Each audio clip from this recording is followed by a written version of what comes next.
Hey, what's up guys, welcome back. In this video, we will first project a car model on top of the car image target, and after projecting the car model on top of the image target, next we will write one script to rotate the car model.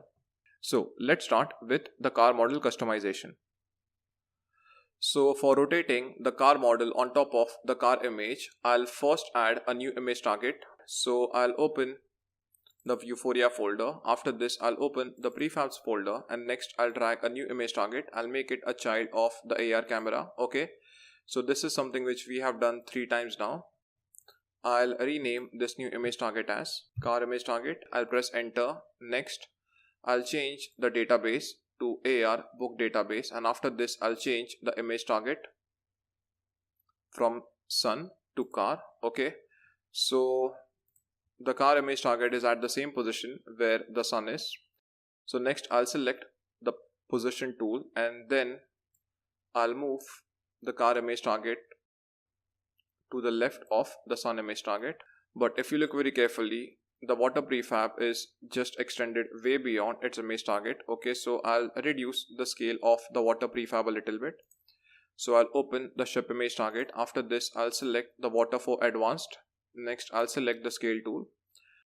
I'll reduce the scale of the x-axis a little bit, and then I'll reduce the scale of the z-axis as well.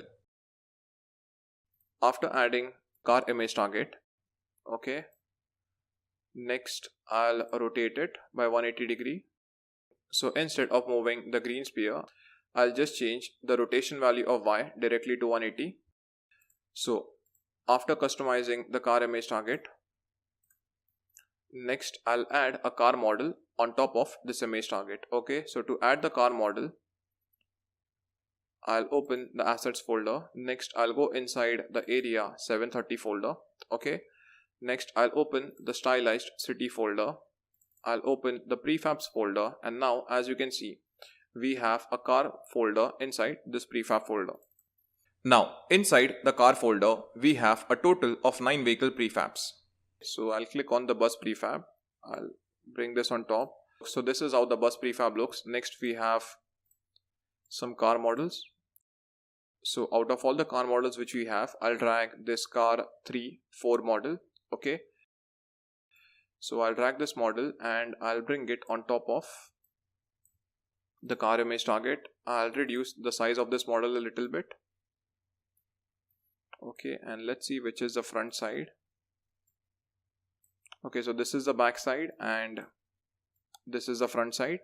Okay, next I'll select the position tool and I'll bring the car model exactly on top of the image target.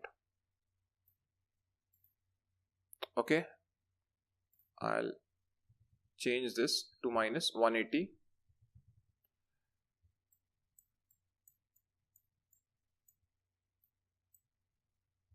So guys, now as you can see, the car model is exactly on top of the car image target. Okay, so but if you look over here, the car model is outside the car image target.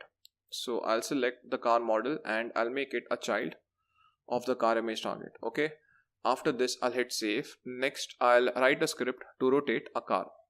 So I'll go inside the assets folder. After this I'll open the data files. Next I'll open the scripts folder, and inside the scripts folder I'll create a new script. So I'll right click. After this I'll click on create, and then I'll click on C# script. I'll give this script a name of rotate script. Okay, and since we want to rotate a car, so for rotating a game object we will use the rotate command. So inside the update function I'll write down transform.rotate. And since I want to rotate the car in this direction, okay, so this direction basically stands for the y-axis. So for rotating the car along the y-axis, inside the rotate command I'll write down new vector 3. After this I'll open and close round brackets, and inside the round brackets I'll set the value of x to 0. I'll set the value of y to 20. Okay, so I'm just putting a random value for y, and then I'll set the value of z also to 0. And next I'll multiply the vector3 command with time.delta time. So as I mentioned previously, the time.delta time will give smooth movements to a car. And this number 20 will basically denote the speed with which a car will rotate. So after finishing the script, next I'll attach the script to the car 3 model. Okay. So I'll click on the play button and let's check the final output.